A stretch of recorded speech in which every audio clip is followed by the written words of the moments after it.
नमस्कार, बहुत स्वागत है आपका। आप देख रहे हैं क्रिकेट धमाका, आपके साथ मैं हूं ज्योत्सना पाटनी। आईपीएल में इस वक्त की बड़ी खबर, दिल्ली कैपिटल्स ने रॉयल चैलेंजर्स बैंगलोर को हरा दिया है 6 विकेट से। दिल्ली की इस जीत की बात करें तो एक जीत है और दो बड़ी खुशखबरी।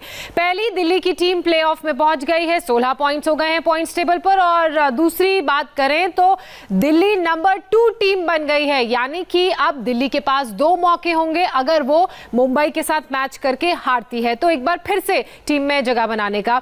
अब बैंगलोर की बात करें तो बैंगलोर आज का मैच हार जरूर गई है, लेकिन बैंगलोर के लिए भी खुशखबरी है। और खुशखबरी यह है कि बैंगलोर ने भी प्लेऑफ में क्वालिफाई कर लिया है।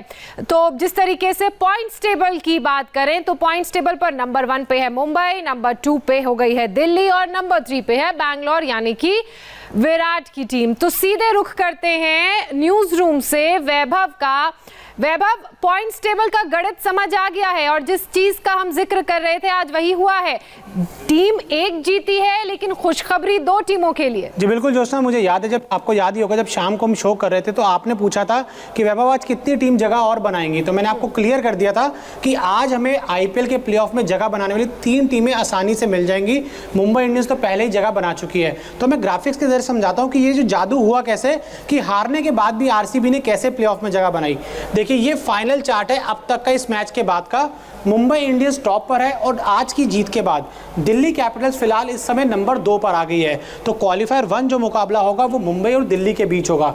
बैंगलोर आज का मुकाबला हारी जरूर है, लेकिन जो उनकी नेट रन रेट है ना, उस पर इस हार का बहुत ज़्यादा फर्क नहीं पड़ा, क्योंकि जो कोलकाता की नेट रन रेट है वो -0.214 है। तो कोलकाता अभी भी नंबर 4 पर है और ये टॉप की 3 टीम है, मुंबई, दिल्ली, बैंगलोर और हैदराबाद। अगर कल का मुकाबला मुंबई के खिलाफ जीत जाती है तो वो यहाँ से छलांग लगाकर पहुंच जाएंगे नंबर 3 पर, बैंगलोर आ जाएगी नंबर 4 पर और कोलकाता प्लेऑफ की दौड़ से बाहर हो जाएगी। तो कल का मैच हम कह सकते हैं बहुत ही एक्साइटिंग होने वाला है।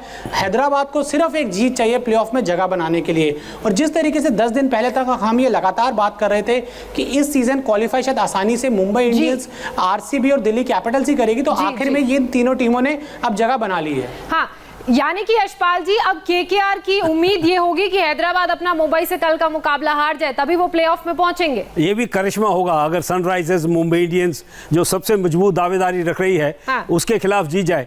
क्योंकि हम एक और चीज बार बार हमने बातचीत में की है कि केकेआर की किस्मत भी उनके साथ है। हाँ। और जब जैसे मैच जीता आखिरी तो उसमें भी वो उन्होंने मेहनत दिखी, तो वो कहीं ना कहीं से वो वहां पे रुकी हुई है। समीकरण जो आप दिखा रहे हैं पहली 4 टीमों का, बहुत बड़ा करिश्मा होगा कल अगर सनराइजर्स जीती है, नहीं तो ये 4 टीमें ही क्वालिफाई के लिए मुझे दिखाई दे रही। अच्छा, केकेआर की किस्मत भी उनके साथ है। लकी चार्म का आज बर्थडे भी है और वो भी लगातार मैच देखने आ रहे हैं। अब मैं आपसे ये भी समझना चाहूंगी, क्योंकि कल है मुंबई और केकेआर हैदराबाद का मुकाबला, तो आपको क्या लग रहा है, मुंबई टीम ए उतारेगी या फिर वो उन खिलाड़ियों को उतारेगी जो अभी तक मैच नहीं खेले, एक हल्की टीम के साथ मैदान में आएगी? हल्की तो नहीं है, उनके पास विकल्प बहुत ज्यादा है। मुझे लगता है कि हो सकता है बुमराह जैसे गेंदबाज को, क्योंकि प्लेऑफ में उनको बहुत बड़ी चुनौती होगी, वो एक स्ट्राइक बॉलर हैं, ऐसे गेंदबाज को वो आराम दे दे। लेकिन अगर आप पिछले मैच में भी देखें तो उन्होंने ज्यादा फेरबदल नहीं किया था, सिर्फ हार्दिक पांड्या को बाहर बिठाया था। तो वो अपने, उनको मालूम है कि हर मैच को जीतना उनके लिए एक लक्ष्य होता है और यही उनका प्रोफेशनलिज्म दिखाता है मैदान पर कि वो किसी भी मैच को हल्का नहीं लेते हैं। कल वो अपनी पूरी शक्ति के साथ मैदान पर उतरेंगे। चलिए, ये तो प्लेऑफ की बात हो गई। वैभव, अब आज के खेल की बात कर लेते हैं। दिल्ली कैपिटल्स ने ये मुकाबला जीत लिया है, लेकिन आपको क्या लगता है कि बैंगलोर से कमी कहां रह गई? क्या वो कुछ रन शॉर्ट हो गई? कुछ और रन बनाती तो शायद बैंगलोर के लिए जीतना संभव हो पाता। देखिए ज्योत्सना, पिछले जो 3 मैचों में बैंगलोर ने गलती की थी ना, आज भी उस गलती से बैंगलोर सीखी नहीं। और आज भी जो बैंगलोर ने रन बनाए ना, अगर आप 150 रन बनाएंगे, वो भी इतने बड़े मैच में, जब आपको पता था कि आपको टॉप 2 पे अगर जाना है तो आज का मैच हर हाल में आपको जीतना होगा। तो फिर जिस तरीके से हमने शाम को जो बात की थी ना, कि देखिए शुरुआत में आपने पहले 7 ओवर में लगभग 50 रन के आसपास ही बनाया। तो वहीं अगर हम बात करें दिल्ली कैपिटल्स की, तो दिल्ली ने पहले 7 ओवर में आराम से स्कोर को 60 रन तक ले गए थे। तो यही फर्क होता है कि जब आप शुरुआत में रन नहीं बनाएंगे ना, इसीलिए कहा जाता है कि जो आपकी टीम का सबसे बेस्ट बल्लेबाज है ना, T20 एक ऐसा क्रिकेट है जो पहले 6 ओवर होते हैं ना, उसमें काफ़ी कुछ डिसाइड कर देता है कि जो मैच का रुख है वो किस तरफ जाएगा।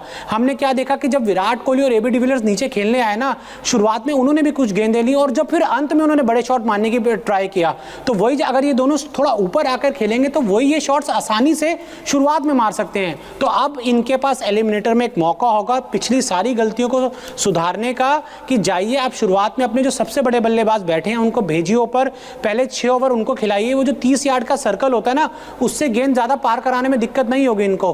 तो आज जो गलती थी ठीक है, हो गई, आप फिर भी क्वालिफाई कर गए, क्योंकि दिल्ली कैपिटल्स की ना अप्रोच जब वो चेस करने उतरे वो यही दिखे कि दिल्ली कैपिटल सिर्फ आज जीतना चाहती थी। बड़े मार्जिन से उनको पता था कि बड़े मार्जिन से जीते या सिर्फ नॉर्मल जीते, उनको सिर्फ जीत चाहिए थी और उन्होंने आज वही किया। की भी अगर यशपाल जी बात करें तो कोई बहुत फास्ट गेम दिल्ली कैपिटल्स का नजर नहीं आया। हालांकि मैच जरूर जीत गई, बहुत लंबा स्कोर नहीं था और बल्लेबाज टिके रहे, लेकिन अगर उनका स्ट्राइक रेट देखें तो स्ट्राइक रेट कोई बहुत इंप्रेसिव नहीं है। पृथ्वी शॉ से एक्सपेक्टेशंस थी, पिछले मैच की तरह इस बार भी वो चले नहीं। देखिए नए बल्लेबाज के अगर आप ये पूरा देखें जो पारी है दिल्ली कैपिटल्स की, गब्बर वहां खड़े होते तो शायद ये 15 ओवर में मैच खत्म हो जाता। लेकिन अब देखें जैसे जैसे ये पिच धीमा हो रहा था तो उसमें मुश्किल आ रही थी, जो नया बल्लेबाज आ रहा था उसको टाइमिंग करने में मुश्किल आ रही थी। और स्पिनर्स की मैं दाद दूंगा आरसीबी के, उन्होंने ये रनों की रफ्तार को थोड़ा रोका है, क्योंकि जितना पिच धीमा था उतनी वो धीमी गेंदबाजी कर रहे थे, इसीलिए वो टाइमिंग करने में मुश्किल हो रही थी। तो उन्होंने भी सोच लिया था, उनको भी डर था कि कहीं 19 रन के गैप से कम में कहीं ऑल आउट हो गए, एक के बाद एक विकेट गिरे तो वो कहीं नेट रन रेट में बाहर ना हो जाए, तो वो एक एक रन से अपने आप को बचा रहे थे।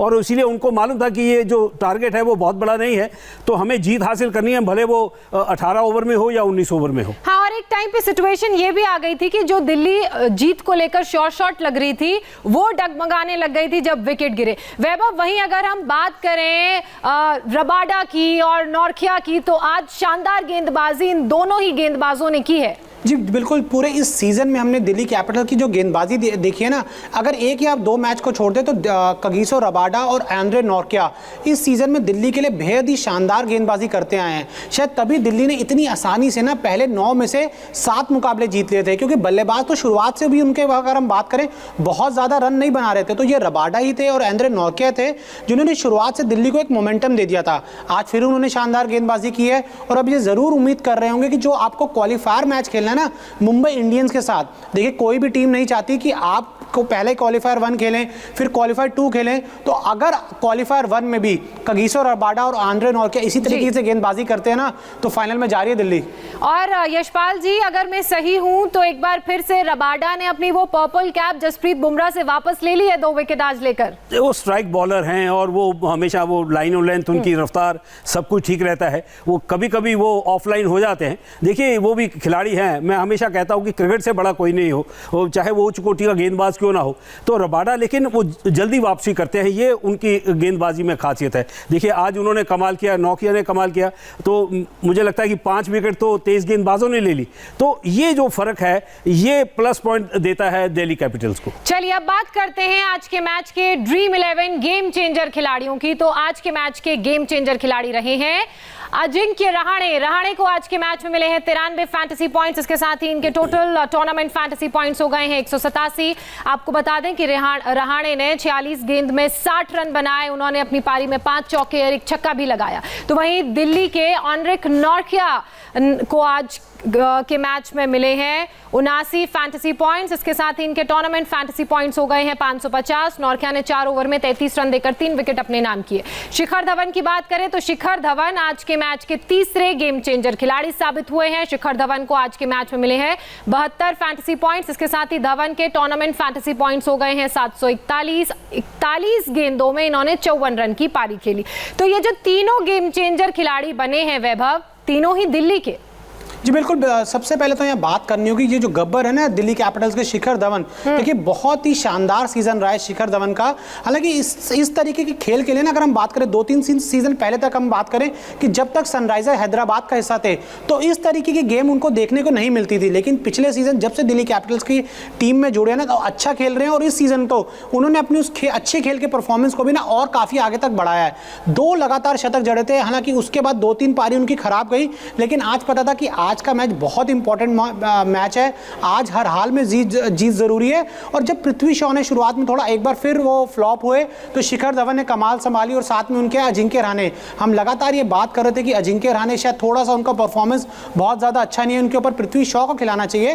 तो आज उनके ऊपर पृथ्वी शॉ को खिलाया, लेकिन नीचे उनके खिलाया अजिंक्य रहाणे को और उन्होंने इस फैसले को पूरी तरीके से सही साबित किया। जी चलिए, वैभव बिल्कुल सही आपने कहा, शिखर धवन ने अपनी पारी से टीम को संभाल के रखा और इस स्कोर तक लेकर गए। बहरहाल यशपाल जी बहुत शुक्रिया आपका। इंडिया टीवी की क्रिकेट पिच से वैभव आप जुड़े, आपका भी बहुत शुक्रिया। इसी के साथ क्रिकेट धमाका में फिलहाल इतना ही। कल शाम 7 बजे आपसे फिर मुलाकात होगी और कल होगा फैसला सनराइजर्स हैदराबाद के साथ साथ केकेआर की किस्मत का भी कि कौन पहुंचेगा टॉप 4 में और बनाएगा प्लेऑफ में अपनी जगह।